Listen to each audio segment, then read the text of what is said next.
Meus irmãos, minhas irmãs, saudações em Cristo Jesus.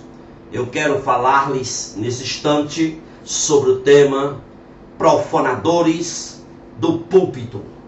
Meus amados irmãos, em Mateus capítulo de número 14, do verso 10 a 13, diz que os discípulos de Jesus chegaram para ele e contaram que João Batista havia sido degolado a mando do rei Herodes.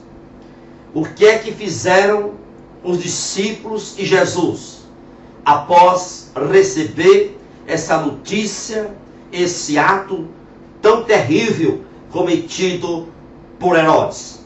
A Bíblia diz que eles, Jesus e os discípulos, se retiraram para um lugar deserto e ali eles se depararam com a grande multidão, e a Bíblia registra que Jesus ali curou a todos.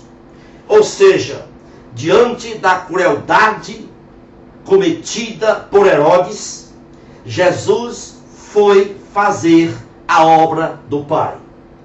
Diante, meus amados irmãos, das atrocidades que estamos vivendo, diante da crueldade que estamos vendo, roubos, assassinatos, estupros, assaltos, abortos, diante da depravação que estamos presenciando, promiscuidade, homossexualismo, fornicação, drogas, qual é a função nossa? Qual é a função da igreja?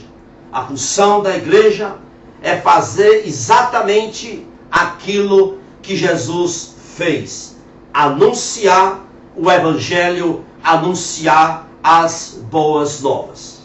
Lucas capítulo 13, versículo 1, a Bíblia diz que algumas pessoas chegaram para Jesus e falaram da mortandade dos galileus, que teve o endosso de Pilatos. Os galileus foram mortos no templo quando ofereciam sacrifícios. O sangue dos galileus mortos foi misturado com os sacrifícios que eles ofereciam. Pilatos mandou realizar esse ato cruel. Pilatos era conhecido pela sua crueldade. Qual foi a atitude dos discípulos? Qual foi a atitude de Jesus diante desta barbaridade cometida por Pilatos? O que foi que Jesus fez ao receber a notícia dessa mortandade que teve o endosso de Pilatos?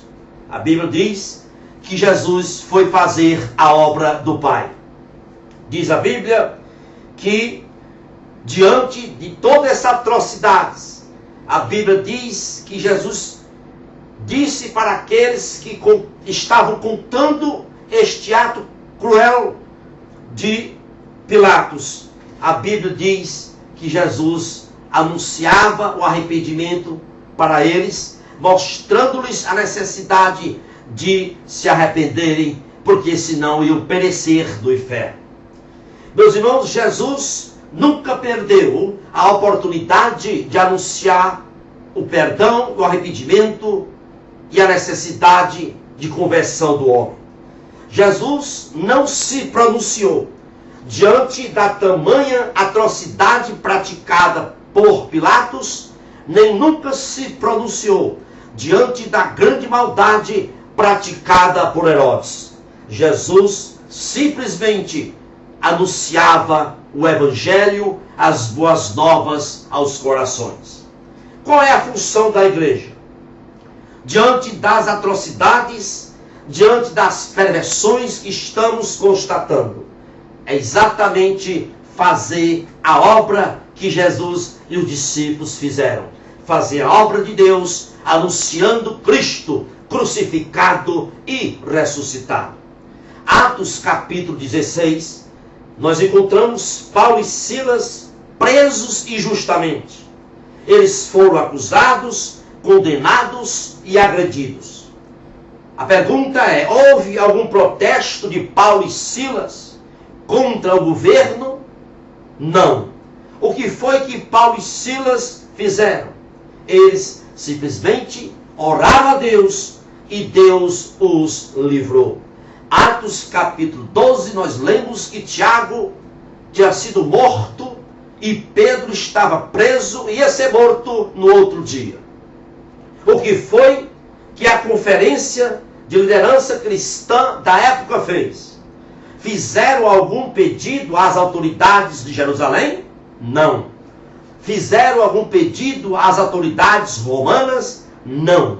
O que é que a conferência de liderança cristã fez ao ver aquela situação de agonia? Eles exibiram alguma faixa com dizer não à violência? Não.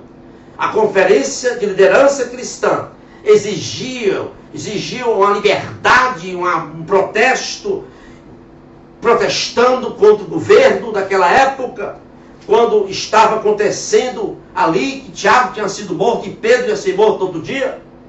O que é que eles fizeram? Fizeram alguma faixa dizendo fora Herodes? Não.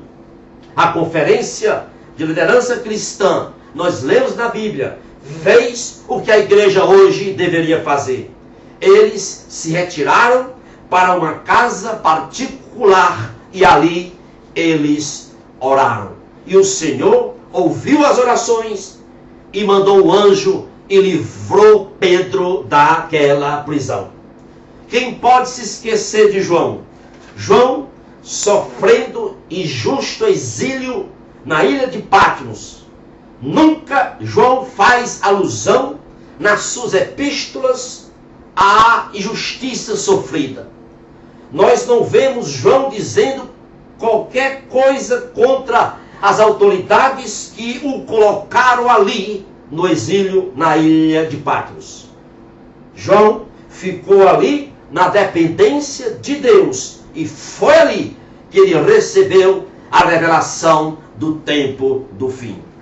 Meus amados irmãos, os crentes de todas as épocas viviam e cresciam espiritualmente sob governos repressivos e pagãos.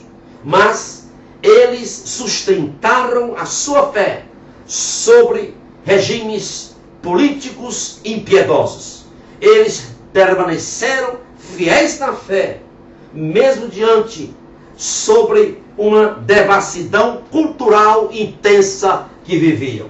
Meus amados irmãos e minhas irmãs, precisamos entender que nós, como servos de Deus, nós temos a nossa esperança está residente na pessoa única do Senhor Jesus Cristo, porque só Ele pode dar essa esperança e essa proteção. Herodes e Pilatos e outros governos da Palestina representavam a opressiva e corrupta Império Romano da época, que com as suas extorsões, com as suas torturas, com as suas injustiças, o Império Romano zombavam da dignidade humana naquela época. O que fez Jesus e os seus discípulos? Eles viveram no meio de toda essa devassidão, de todas essas injustiças e desrespeito à dignidade humana, porém não há nenhum registro bíblico de que Jesus e seus discípulos tentaram incentivar uma reforma política ou civil. Jesus se recusou a se pronunciar incentivando reforma política ou reforma civil. Por quê? Porque Jesus sabia que a única maneira de debelar a injustiça, de debelar a devassidão moral, era a cura, e é a cura do coração do homem através da pregação da palavra de Deus. Portanto, esse é o papel da igreja. O papel da igreja Não é que nós estamos vendo hoje. Hoje, a maioria dos púlpitos, nesse momento que estamos vivendo, virou palanque, virou propaganda política. São pastores, abertamente, ao invés de pregar Cristo crucificado e ressuscitado, eles têm chamado os seus candidatos das suas igrejas e mandando o povo votar no seu deputado, no seu vereador, no seu senador. Isso é profanação do culto. Isso é vitupério. E esses homens irão pagar diante de Deus seriamente. Igreja não é palanque. Igreja não é local para se fazer propaganda política. Essa não é a missão. Essa não é a função da igreja. Portanto, fique alerta e não se deixe levar por este tipo de culto. Retire-se dele, porque isto é profanação. Retire-se deste culto, porque este culto é desprestigiar o sacrifício vicário de Cristo.